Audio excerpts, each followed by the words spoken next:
Okay, so what I do with Jacob is just get to his bedside here, and I always kind of start out with his arms and try to feel the muscle in his arms. And usually I can always feel if Jacob's feels, you know, like stronger or anything. Sometimes he surprises me. He's got little surprises all the time. And then I just sit at the bedside and I work his muscles and kind of stretch his arm a little bit and move his arms as much as I can, and get in there as much as I can with him.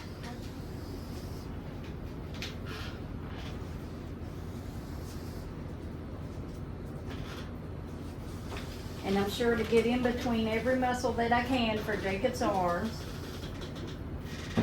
I'm going to try to get in there and work everything that I can that Jacob cannot work.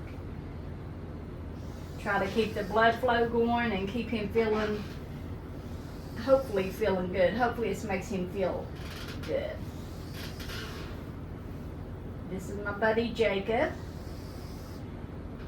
He's from Winfield. Follow Team Jacob WB to follow his story. I go up every strand of muscle that I can.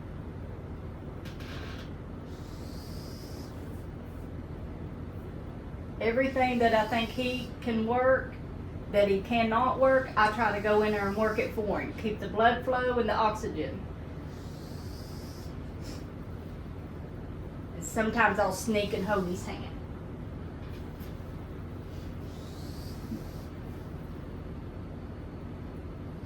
Jacob still has good muscle tone, up in his arms especially. I think he's secretly been working out. It's 4 years of God taking care of this kid. He's something else. So here I've got my thumb, and I actually take my thumb and go up, like up in between his biceps here. Work up to his deltoid. And then I just simply kind of keep the flow going. So try to keep the oxygen going and the blood flowing. I try to get every little thing I can. I may not get it every time, but I try to come and see Jacob as much as I can to try to keep him kind of consistent. Jacob's arms actually feel really good today too.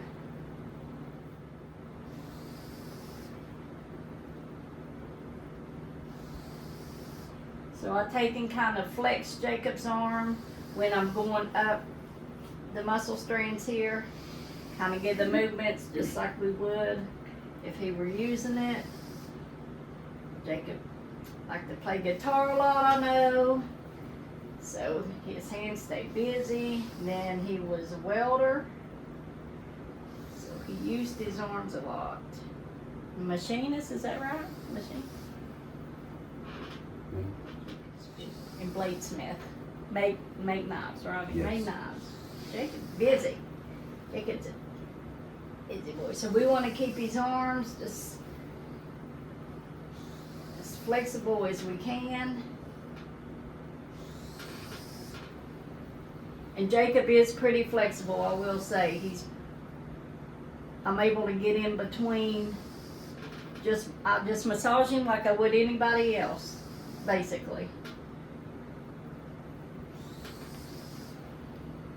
I just try to take my time with him, though. That is the thing. I try to spend good quality time with him, and it's not based on an hour or whatever. I just work until they get tired of looking at me, and then But I do. That's one thing I think is consistent. I think being consistent and taking your time, I think it is key. Now, my big question was, how do I get behind Jacob's back? I just simply I start at the top, sometimes the bottom. I got lotion on my hands, and then I'll take my time and I'll start out at the trap. Go slow, then I go down to his rhomboids, and I try to take my fingers and go on each rhomboid that I can, because as you know, the rhomboids is what moves your arms up and down, so we don't want to forget that.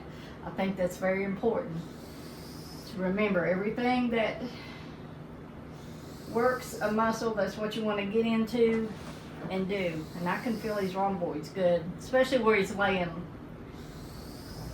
down. You can feel it. Now I'm going down the scap. Only difference is I'm not turning him over like I would if, you know, I was just doing a massage on anybody else.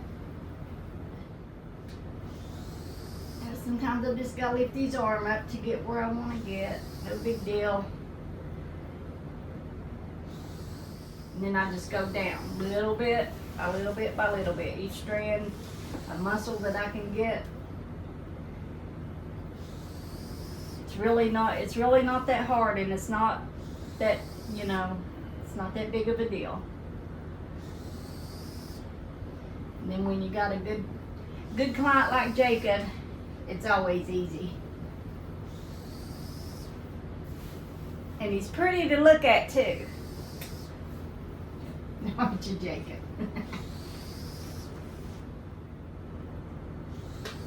Now when I go to get the bottom of his back, I just put lotion on the opposite hand, and then I go up and under there. And I just go to his spine.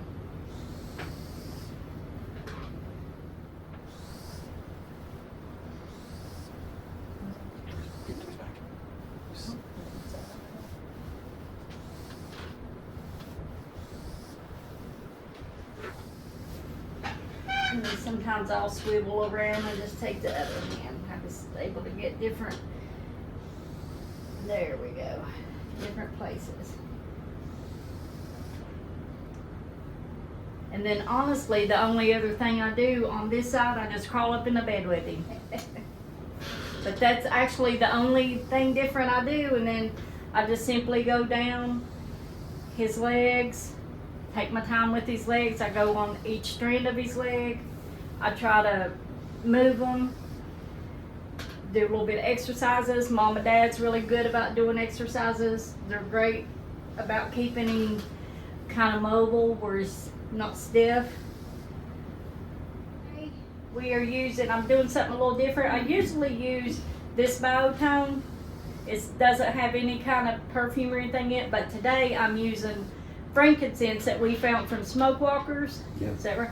Smoke walkers, and I mixed a little bit in here, so I'm going to try to start using that, and then I'm going to add some myrrh at some time.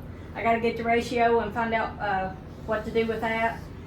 And then I want to kind of, Mom and Dad's being gracious enough to let me incorporate that in with this.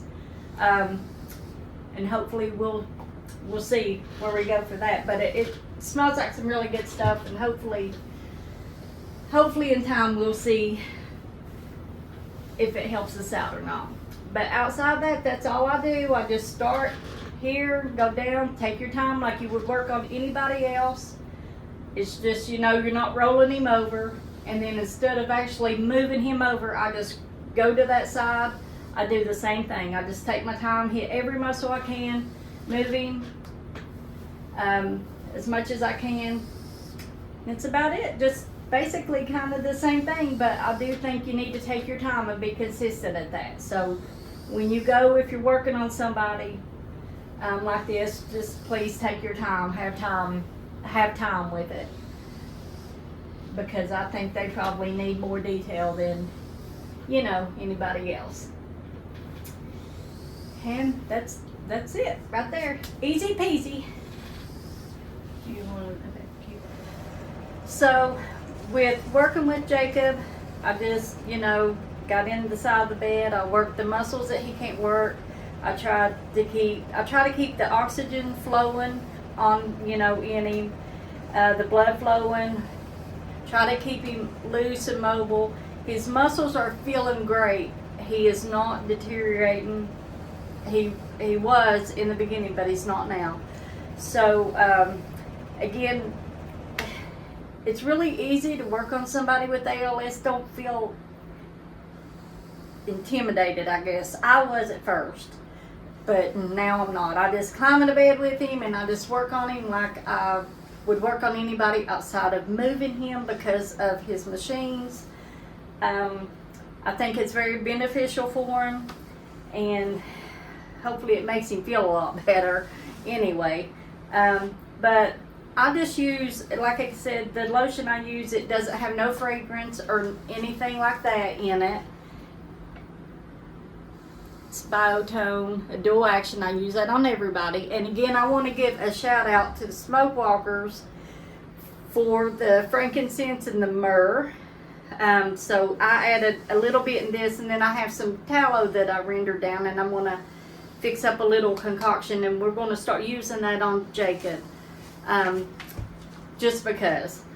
And you know, I feel this is good for Jacob where he lays a lot. This is good on his back and keeping him. But this is Smoke Walker. Check them out on TikTok is where I actually found them. And that's a big old bottle of frankincense, pure frankincense. That's the myrrh. And, you know, give them a try. And, you know, don't forget you have to have a carrier oil for that stuff. So, you know, and just don't be intimidated, and let's work on them and hope for the best and hope it keeps the muscles going. Jacob, I will say, he feels really good. He feels really good the last few times I've been here. He is something else. He's a good buddy. So check him out on teamjacobwv.org. Jacob it'll tell all about him. He is the youngest in West Virginia to have this type of ALS. It's the first gene, if I'm not mistaken. And if you have any issues or anything, reach out to Team Jacob. His mom and dad are great about responding, and they'll help any way they can. They've learned a lot. So don't be intimidated, and let's just work on them and do what we can do to help them.